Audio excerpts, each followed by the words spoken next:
साथ शहर में रहता है। शहर में वह एक मिल में काम करता है। रोजाना की तरह वह काम पर से घर आ रहा होता है तो अचानक उसको पता चलता है कि उसके पिताजी की तबीयत खराब हो गई है। वह जल्दी से रेलगाड़ी पकड़कर अपनी पत्नी के साथ अपने गांव की ओर चल देता है। रास्ते में वह एक जंगल से गुजरता है जो बहुत ही वीरान है। वीरान जंगल को देखकर हरिया की पत्नी उससे कहती है, अजी सुनते हो, जल्दी चलो, मैंने सुना है जंगल में रात में भूत प्रेत प्रेतनियां घूमती रहती हैं और इस जंगल में तो किसी प्रेतिनी का साया है। तुमने तो सुना ही है। हाँ हाँ भगवान, सुना है, लेकिन इस समय प्रेत प्रेतनियों का किस्सा बंद करो, नहीं तो उन्हें सुनाई भी देता है। जल्दी चलो जी यहाँ से, मुझे बहुत डर लग रहा है। डरो मत, मैं हूं ना तुम्हारे साथ। अरे आप हो तभी तो डर रही हूँ। आपका बस किसी प्रेतिनी पर थोड़ी ना चलेगा, बस मुझ पर ही चलेगा। जल्दी जल्दी चलने के चक्कर में रूपा के पैर में खुत्ती लगने से खरोंच लग जाती है और उसके पैर से खून बहने लगता है। अपने पैर की चिंता किए बिना रूपा घर की ओर तेजी से बढ़ने लगती है और उसका खून भी नीचे धरती पर गिरता चला जाता है। तभी अचानक कच्ची पगड़ी पर खड़ी झाड़ियों में कुछ हलचल होने लगती है। उसे देख रूपा डर जाती है और अपने पति का हाथ बहुत तेजी से जकड़कर पकड़ने लगती है। उसका पति भी रूपा का हाथ बहुत मजबूती से पकड़ लेता है। वे मन ही मन ईश्वर को याद करने लगते हैं। कुछ ही देर में झाड़ियों में होने वाली हलचल अचानक बंद हो जाती है।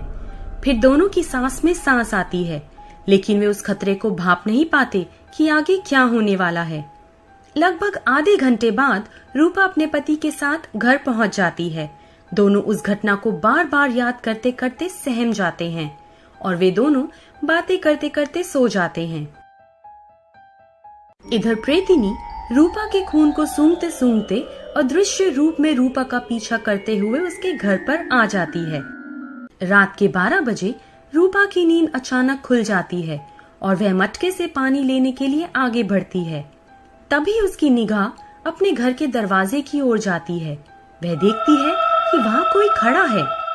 जब वह दरवाजे के और नजदीक जाती है तो देखती है कि वहाँ एक औरत खड़ी है जो कि सफेद साड़ी में है। यह देखकर वह बहुत डर जाती है। वह बार बार अपने पति को आवाज लगाने का प्रयास करती है, लेकिन डर के मारे उसके गले से आवाज तक नहीं निकलती। उसका पति भी काफी गहरी नींद में सो रहा होता है। जब वह अपने पति को जगा पाने में असफल हो जाती है तो वह डर के मारे पसीने पसीने हो जाती है। प्रेतिन के बड़े बड़े दांत, लंबे लंबे नाखून, पूरे शरीर पर लंबी चोटी और लंबी चोंचदार नाक लिए वह प्रेतिनी रूपा के सामने प्रकट हो जाती है।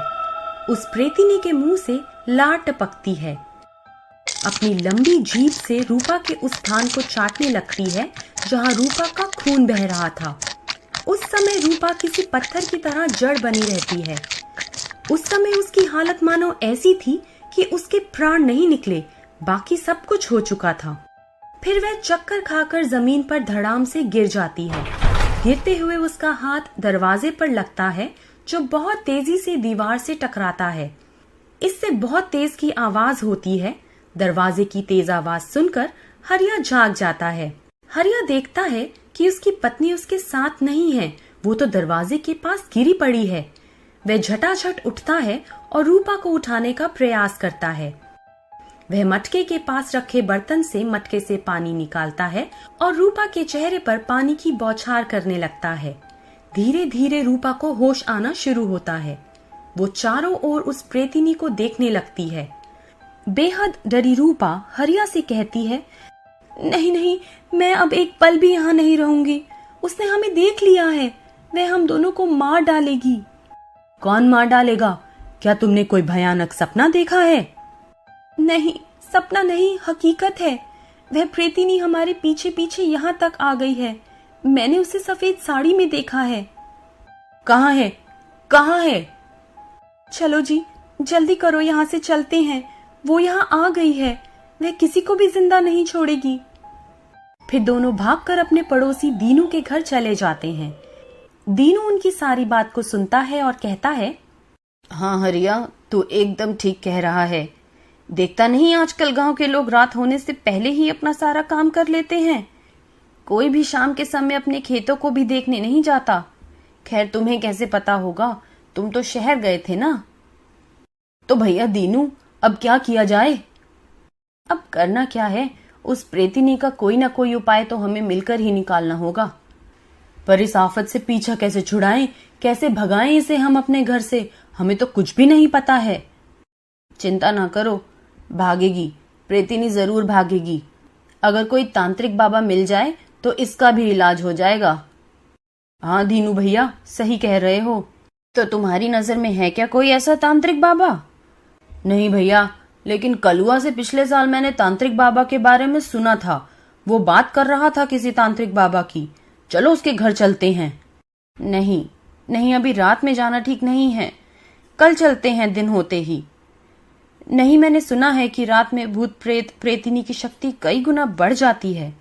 फिर अगले दिन हरिया दीनू के साथ कलुआ के घर जाता है और उसे जोर जोर से बुलाने लगता है।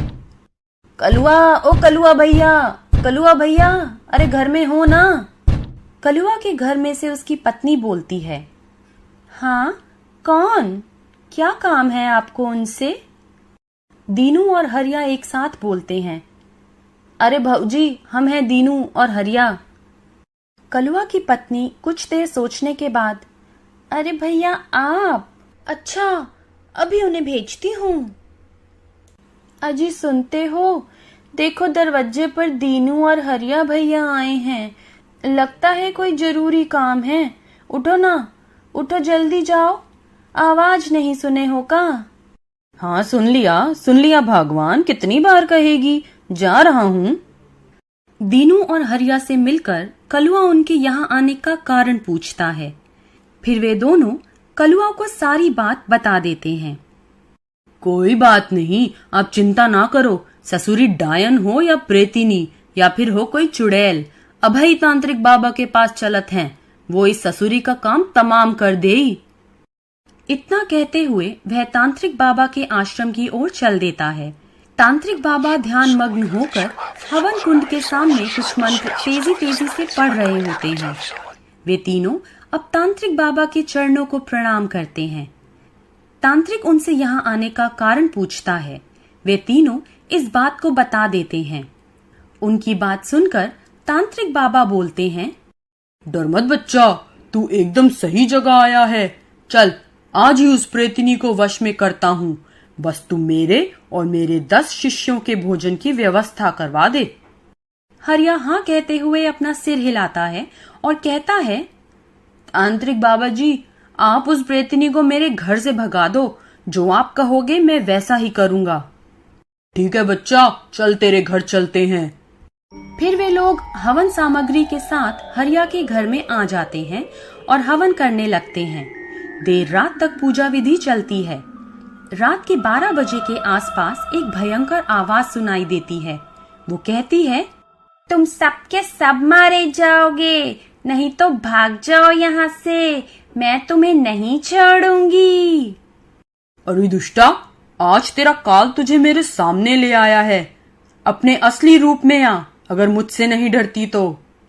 इतना सुनते ही वह प्रेतिनी अपने असली रूप में आ जाती है और तांत्रिक बाबा पर हरिया के घर में पड़ी चीजों से आक्रमण करने लगती है।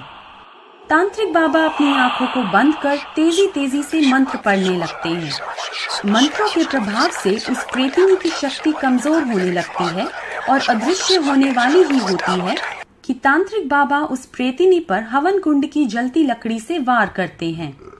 उस वार से प्रेतिनी जलने लगती है और बहुत तेजी से चिल्लाने लगती है, मैं जल रही हूँ, मुझे छोड़ दे, मुझे छोड़ दे, मैं इन्हें परेशान नहीं करूंगी, यहाँ से चली जाऊंगी। नहीं, अब मैं तुझे नहीं छोड़ सकता। तू प्रेतिनी है, किसी न किसी को फिर नुकसान पहुँचाएगी। अब तेरा काल आ गया है, जा, मैं तुझे नर्क में भेजता हूँ। फिर वह प्रेतिनी चिल्लाते चिल्लाते राख के ढेर में बदल जाती है। ये सब देखकर दीनू, हरिया, कलुआ और उसके परिवार के सभी लोग खुश हो जाते हैं। सब कहने लगते हैं, जय हो तांत्रिक बाबा की, प्रेतिनी खत्म हो गई, काम तमाम हो गया ससुरी का, तांत्रिक बाबा से पंगा लेने चली थी। इसके बाद हरिया, उसकी पत्नी समेत पूरा गांव आराम से बिना किसी डर के अपने सारे कामकाज करने लगते हैं।